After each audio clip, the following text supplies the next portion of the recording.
அண்மைச் செய்தி. கிருஷ்ணகிரியில் தமிழ் மாநில அங்கன்வாடி உதவியாளர் சங்கம் சார்பில் 16வது நாளாக அங்கன்வாடி பணியாளர்கள் போராட்டம் நடத்தி வருகின்றனர். அண்மை தகவலாக பார்த்து வருகிறோம். கிருஷ்ணகிரியில் தமிழ் மாநில அங்கன்வாடி மற்றும் சத்துணவு ஊழியர்கள் சார்பாக 16வது நாளாக போராட்டம் நடைபெற்று வருகிறது. தேர்தல் வாக்குறுதியான 313ஐ நிறைவேற்ற கோரி புதிய பேருந்து நிலையம் அருகே சத்துணவு மற்றும் அங்கன்வாடி பணியாளர்கள் போராட்டத்தில் ஈடுபட்டுள்ளனர். அண்மை தகவலாக இதனை நாம் பார்த்து வருகிறோம். திமுகவின் தேர்தல் வாக்குறுதி எண் 313ஐ நிறைவேற்ற கோரி விளம்பர அரசுக்கு எதிராக அங்கன்வாடி மற்றும் சத்துணவு பணியாளர்கள் கண்டன கோஷங்களை எழுப்பி வருகின்றனர்.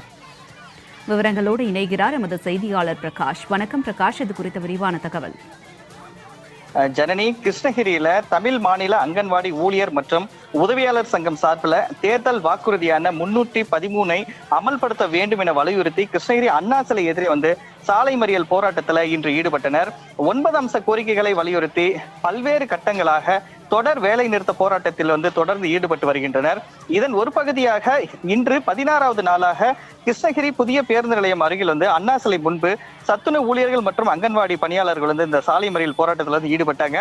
குறிப்பாக 313 தேர்தல் வாக்குறுதியின்படி அங்கன்வாடி சத்துணவு பணியாளர்களுக்கு இளநிலை உதவியாளர் நிலையில ரூபாய் 19,500 வழங்க வேண்டும்.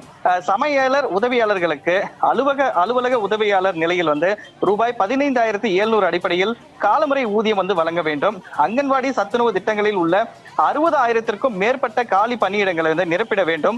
மினி அங்கன்வாடி மையங்களை மெயின் அங்கன்வாடி மையங்களாக மாற்றிட வேண்டும். அதே போல ஓய்வூதியர்களுக்கு அகவிலைப்படி தேசிய மருத்துவ காப்பீடு வழங்க வேண்டும் உள்ளிட்ட 9 அம்ச கோரிக்கைகளை வலியுறுத்தி இந்த கண்டன ஆர்ப்பாட்டமானது மற்றும் மறியல் போராட்டமாக மாறி தற்போது மறியலில் ஈடுபட்டனர். இதனிடையே பார்த்தோம்னால் இந்த மறியலில் ஈடுபட்ட அங்கன்வாடி ஊழியர்களை காவல்துறையினர் குண்டுகட்டாக தூக்கி தர என இழுத்து கைது செய்ததால் அங்கு பெரும் பரபரப்பு ஏற்பட்டது. ஜனனி, தங்களுடைய விரிவான தகவலுக்கு நன்றி பிரகாஷ்.